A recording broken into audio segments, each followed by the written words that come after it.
Hai millennials, udah gak asing kan ya dengan kata fintech? Apa itu fintech?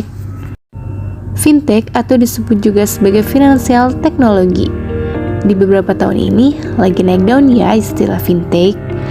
Melalui fintech, teknologi informasi dapat dipakai untuk membuat sebuah platform di bidang industri keuangan. Seiring dengan perkembangan teknologi dan kebutuhan masyarakat saat ini, semakin banyak lembaga jasa keuangan dan perusahaan startup yang telah menyumbangkan produk dan pelayanannya melalui perkembangan teknologi dan kanal digital.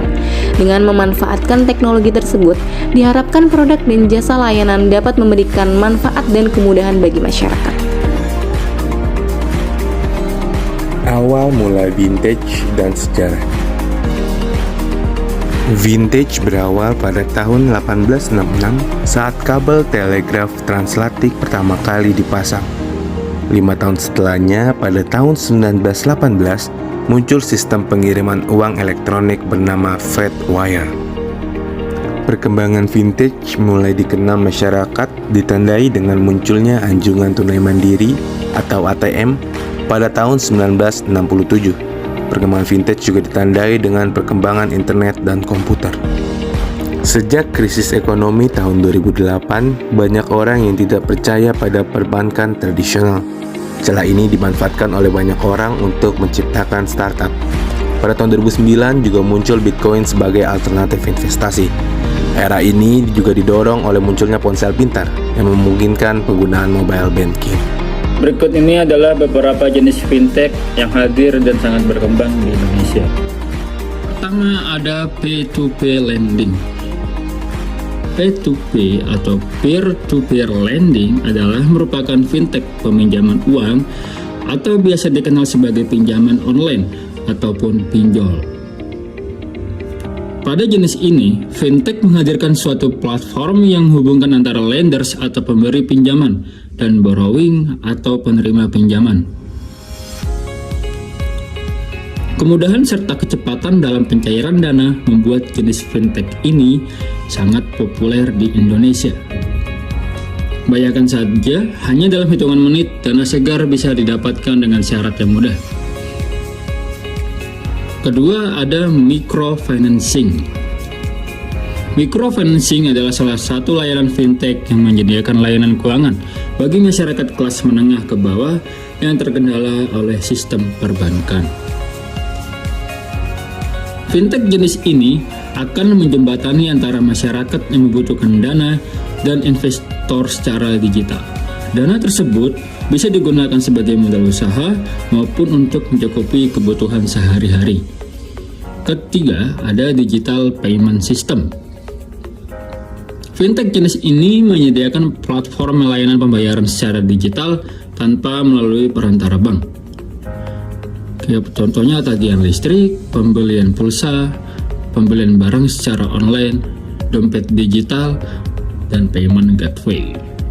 Jenis fintech yang satu ini semakin berkembang, terutama setelah hadirnya banyak e-commerce di Indonesia dan cukup banyak diminati masyarakat. Keempat, manajemen risiko dan investasi. Fintech jenis ini menyediakan platform yang dapat digunakan untuk membandingkan bermacam produk keuangan dari berbagai penyedia jasa keuangan. Dapat berupa perencana keuangan dan berbagai macam jenis instrumen investasi untuk kebutuhan di masa depan. Kelima, equity crowdfunding. Seperti namanya, crowdfunding adalah layanan fintech dalam penggalangan dana.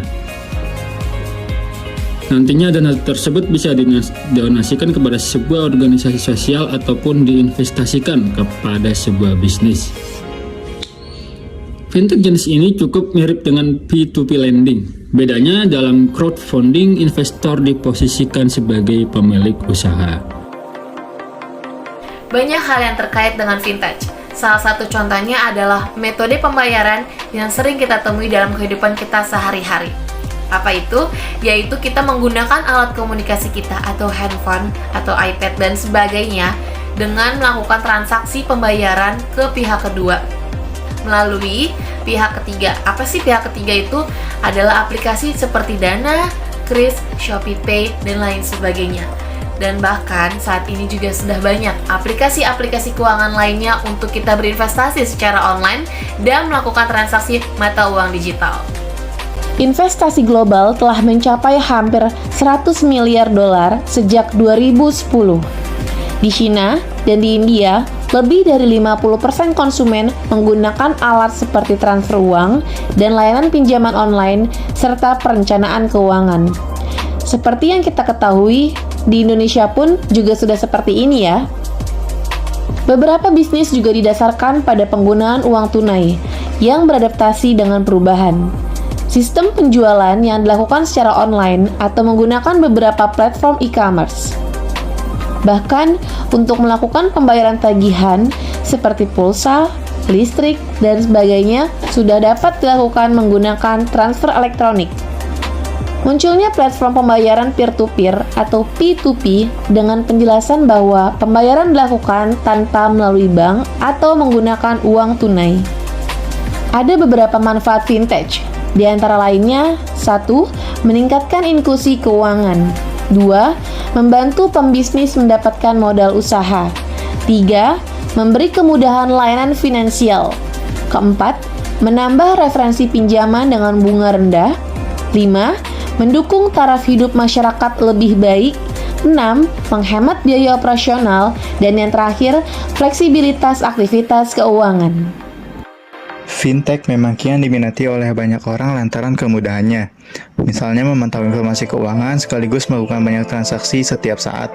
Tentunya kondisi seperti itu mau tidak mau berdampak langsung terhadap industri perbankan. Contoh dampak yang diterima oleh perbankan adalah berkurangnya transaksi di teller. Jumlah nasabah yang melakukan transaksi langsung ke teller menurun lantaran penggunaan teknologi online banking memberi beragam kemudahan transaksi tanpa harus datang langsung ke bank. Transaksi perbankan secara online bisa dilakukan kapan dan di mana saja tanpa harus terpaku pada waktu tertentu. Hal itu memudahkan nasabah untuk melakukan sejumlah transaksi perbankan pada akhir pekan saat bank tutup. Di samping itu, informasi nasabah banyak tersimpan dalam database perbankan online akan memicu aksi pencurian identitas oleh para predator internet dengan teknik yang disebut phishing.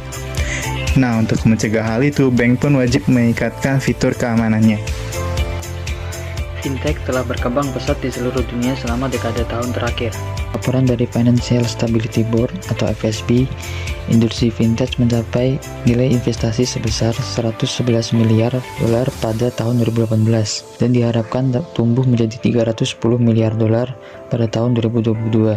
Negara-negara maju seperti Amerika Serikat, Inggris, dan Cina menjadi pusat pengembangan fintech dan secara signifikan mempengaruhi perkembangan ekonomi global.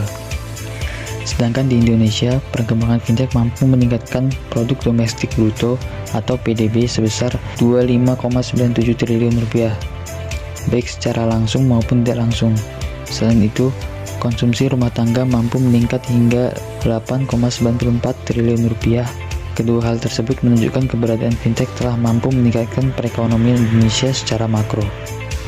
Perjalanan fintech generation 1.0 di Indonesia pertama kali ditandai dengan penggunaan mesin ATM pada tahun 1987.